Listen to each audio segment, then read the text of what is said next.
ডিসেম্বরের জাতীয় নির্বাচন দিবে কিনা সেই সংগ্রামী জননেতা এই উপদেষ্টা প্রধান উপদেষ্টার সাথে সাইফুল হক এই কিছুক্ষণ আগেও এই উপদেষ্টা প্রধান উপদেষ্টার সাথে আপনাদের পরামর্শ আপনাদের কথা তুলে ধরে বক্তব্য রেখে এসেছেন। জানি না এই প্রধান উপদেষ্টার নেতৃত্বে এই অন্তর্বর্তীকালীন সরকার জনগণের সেই আকাঙ্ক্ষা ধারণ করে তার ঘোষণায় এই ডিসেম্বরের জাতীয় নির্বাচন দিবে কিনা।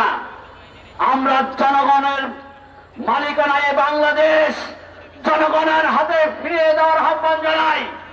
বাস যাত্রী রিক্সা যাত্রী ভাইয়েরা যারা শুনছেন আপনাদের সাক্ষী রেখে বলছে, যদি অন্তর্বর্তীকালীন সরকার জনগণের কথা না রাখে আপনাদেরকে নিয়ে আবার রাজপথে নামবো।